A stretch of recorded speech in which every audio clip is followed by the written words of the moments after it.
Welcome back to the shop again this week, you guys. We are wrapping up our Tri-lam bow with the dual power lambs in the grip here. This one turned out really pretty well in terms of all the finishes. Put a really nice handle wrap on there, guys. I'm going to show you how I did this in today's episode, as well as a nice kind of I don't know if you want to call this a starburst finish, but whatever you want to call it. It's just a really kind of handsome finish. And so, guys, stick around. I'm going to show you how I finish this guy out. I've been seeing different things, different finishes out there over time. A sunburst type of finish really does interest me. And so I started doing a few experiments, and you can kind of see some of the outcomes here. I want to talk first about this one at the top. This was actually done with aniline dyes that I had picked up and went ahead and did a water-based application. And as you can see, it's just really, really light. So I just barely tell that there's anything on there. This one here, I did also, well, I tried different dyes. So beyond the anilines, I then went to like a RIT dye. Had seen a guy do a really cool sunburst on a guitar body with this stuff. It's water-based, so similar to, and turned out almost exactly like the aniline dye experiment did. I'm not gonna trouble with showing you all of that stuff. Just know that it come out like this. It just was not wasn't a successful experiment. And the trick with these things are, since they're water soluble, each additional layer you put down just dissolves the previous layer. So it becomes real difficult to get that stuff to work, especially on bamboo, which is particularly impervious to any kind of stain or color dye. So moving on from there, I went on and tried leather dyes. And I think leather dye has kind of been considered to be probably the one dye that will work on bamboo the most effectively. It's not carried with water for application. It's carried with alcohol, so it's very quick drying. But again, each layer, or each time you put on a new color, it's going to reconstitute the color underneath it. So you got to be careful in the way that you apply. And in reality, be very, very, very slight with the amount that you put on your applicator. When you get too much, it just all pools and creates a mess. So here's a couple examples of what I had tried. I'm going to go with just two-tone, because when I tried to get the medium brown through the body and then the mahogany out on the edges, looked really pretty good. The second I introduced a third color, it just reconstituted everything and kind of made a mess of it. So black is out. It's just going to be two tones is what we're going to go for. It'll turn out something similar to this, minus this black attempt that occurred here. So it's going to look a little more like this end, which is primarily just the two-tone. When we're starting with our application here, I am putting just the slightest amount, just enough to barely daub a wet spot onto my applicator here, and just pull it from the outer edges toward the middle. Guys, something I've learned in putting these on is you always want to pull in one direction. Don't go back and forth. You end up doing weird streaky things. So in doing this, we're kind of meeting in the middle here. I'm going to put just a smidgen more on. Make sure I've got a good dark coverage up here at the grip area. And as this dye begins to dry, it becomes more of a drag, like you're dragging it through your surface. So notice I'm trying to leave it kind of light through the center here, but still covering it. We can go back through here with what I want to call it, steel wool, and actually take this off because this stain is literally sitting on top of the bamboo. I'm going to drive some of that alcohol out and warm it up, or dry it out rather. With the heat gun here. It's like 80 degrees and pretty dry here in Colorado right now, so this is probably an unnecessary step. But we're going to do the same then with our darker dye. The thing is we can't use the same amount as what we used on this first application, or we'll just cover over it.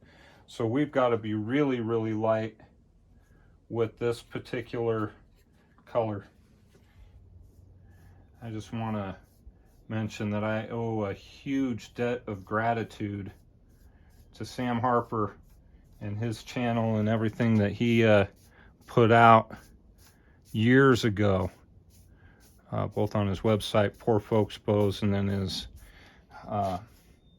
YouTube channel by his name. The amount of information that he gives is really, it's awesome stuff. I would encourage you to take a look at it. I like to start up at the grip because there's a little extra room for margin of error up there, I guess would be the way to describe it.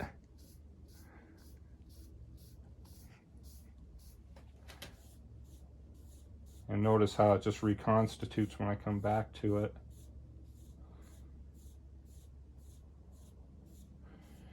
But what I want this thing to do is dry out pretty well. So I'm having to like burnish this stuff in more or less to really, really push it into the length of the bow. That's where I'm at right now. It's really having to pull that color in.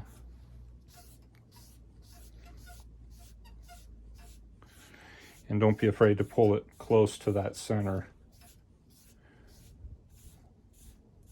So there's where that's going to finish out. I'm going to heat this up again.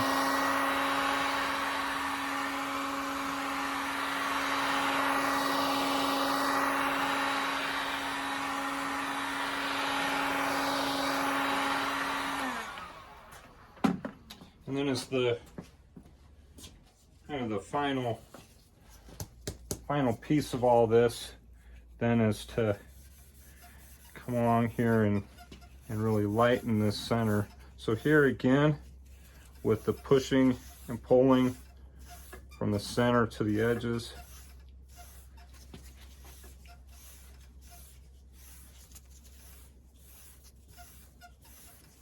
and really kind of working in that light spot right in the center. So you can kind of see how that finish turned out. Looks really pretty cool in my opinion. After having practiced with just a few pieces, leather dye is definitely the way to go for dyeing bamboo. In this instance, we're dealing with a alcohol-based finish, okay? And what that does is eliminates my new favorite finish, shellac, which is also alcohol-based, from being used. And I did an experiment on one of those pieces that I showed you, and you can see how it just completely lifted all of the dye and made a complete mess of the back right there, which means I'm going to turn to another good standby, and that is True Oil, which I used here, and it didn't do the same damage as we got with the shellac here. So got a couple of straps here that I'm going to repurpose. They're from some saddles that the wife has out at her barn. But my plan here is to just use the stretch of leather. I'm going to do a a handle wrap on my bow here, just like this. So in order to make that work and work well, I guess, because you want to get it kind of like what you're accustomed to seeing like on an old 10-speed bicycle, where it's kind of got some, for lack of a better way of saying it, like some lumps to it, or that it's got a parabolic shape cross section to it. So it's rounded across here, and we're going to wrap the bow that way. All right, I've measured out the circumference right here, and I'm going to go ahead and take off that length.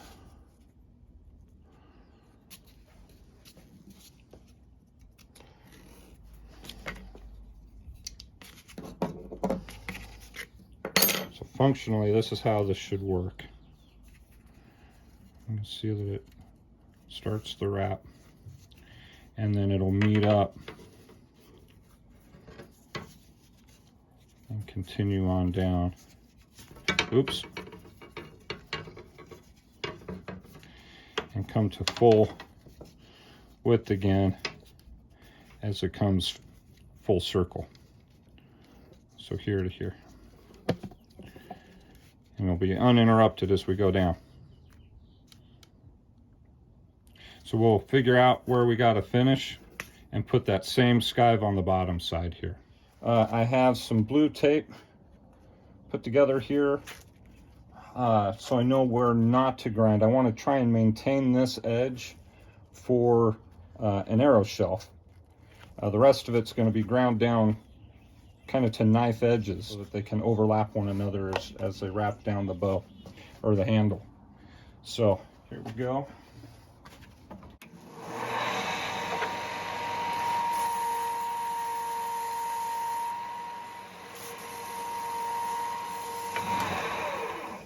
So ultimately, we're just going to keep grinding this down until we meet our top edge. So that's going to be the process.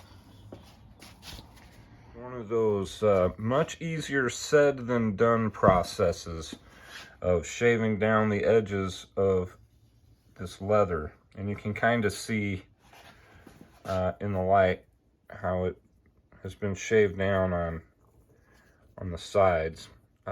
Now I took this piece, and I may have done myself a disservice when I did this, but I put some neat's foot oil on it because the leather is just old, right? I'm trying to reclaim this piece, essentially. And it was kind of dry and cracking and stuff, and so I put some neat's foot oil on there. And if you've ever done any leather work and put neat's foot oil on there, you know that you got to be very careful with how much you use, because it'll make your leather very supple. So evidenced by how easily this stuff moves for me now, and compared to like an old you know, an old belt taken out of the junk drawer. So I have been allowing it to dry all night long, that needs foot oil and everything else. So this is following day, and it's feeling pretty dry. I took some tape along it, and it adheres and it pulls away some pieces of leather. So I think I'll be able to glue this, and the idea is to get contact cement. We'll put contact cement on the grip area of the bow. So we'll put some contact cement in here, and then also on the strip, and then it's all she wrote once we start putting it on.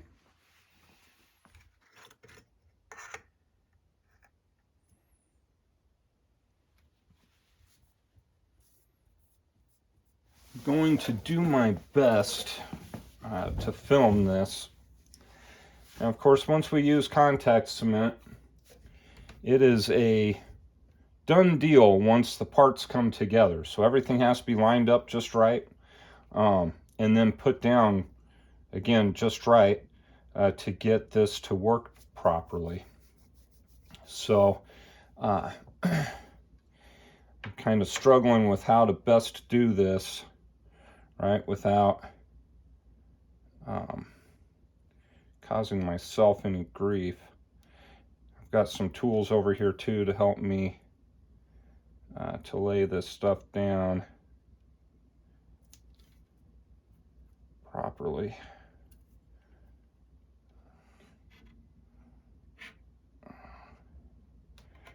Okay.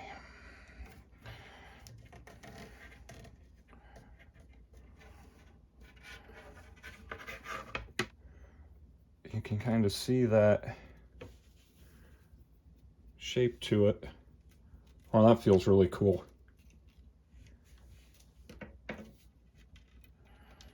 Yeah. Yeah, that's pretty cool. The leather's kind of dull.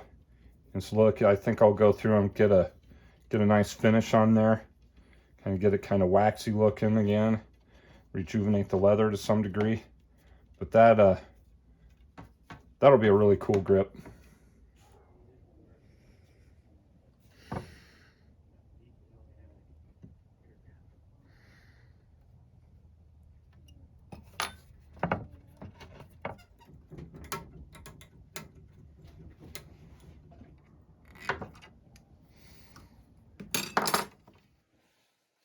All right, guys.